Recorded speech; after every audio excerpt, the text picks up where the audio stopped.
Assalaamu calaykum.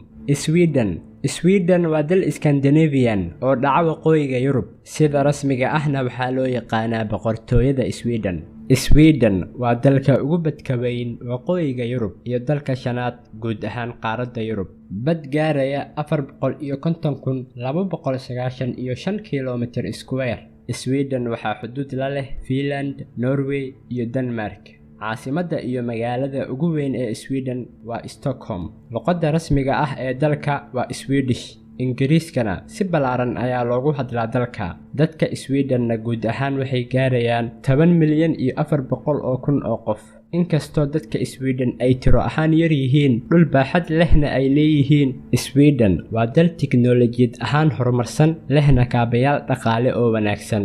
dalka waxaa xuduudo badeed la wadaaga wadamada Denmark, Jarmalka, Poland, Ruushka, Lithuania, Latvia iyo Estonia.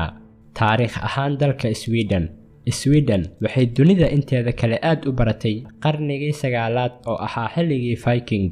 qarnigii 11aad Sweden waxay noqotay boqortooyo masiixi ah.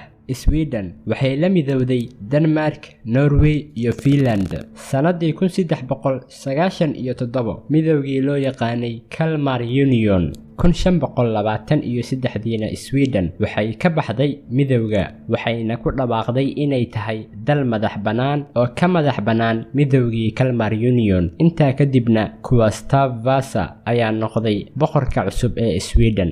Gustav Vasa waa boqorkii salka u dhigay Sweden-ta casriga ah ee aan maanta naqaano. kadibna Sweden waxay noqotay dal Protestant ah, waxayna xiriirka u jartay kaniisadda Kaatooliga. qarnigii 17aad boqortooyada Sweden waxay gaartay meeshii ugu sareysay awood ahaan, waxayna maamuleysay dalalka maanta loo yaqaano Denmark, Ruushka, Finland iyo waqooyiga Jarmalka. si kastaba ha noqotee, Ruushka, Poland iyo Denmark waxay u midoobeen Sweden sanadii 1700, waxayna la dagaalameen Sweden. inkastoo Sweden ay si fiican u dagaalantay bilowgii dagaalka, laakiin dhammaadka dagaalka Sweden ma sii ahaan dowlad awood weyn ku leh qaaradda Yurub. dagaalkii ugu dambeeyay ee Sweden si toos ah ugu lug yeelato wuxuu ahaa sanadii 1814 markii Sweden si military ah Norway ugu qasabtay inay noqoto qayb ka mid ah Sweden ilaa intii laga soo gaarayay sanadii 1905. Norway waxay noqotay dal madax bannaan.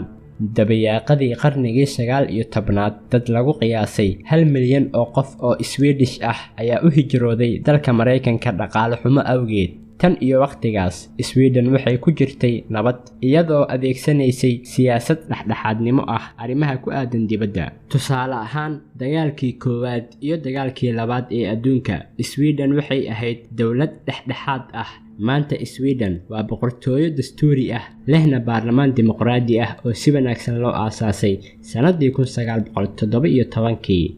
dadka Sweden isir ahaan iyo diin ahaanba waa dad isku mid ah, inkastoo sanadihii dambe dadka u soo hijroonayay dalka Sweden ay sababtay kala duwanaansho dhinaca diinta, cirqiga iyo bulsho ahaanba.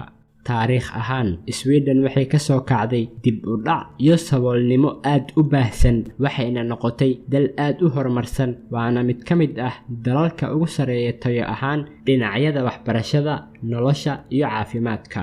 Sweden waxay ku biirtay midowga Yurub 1995, laakiin waxay diiday xubinnimada NATO, sidoo kale xubinnimada Eurozone kadib afti loo qaaday.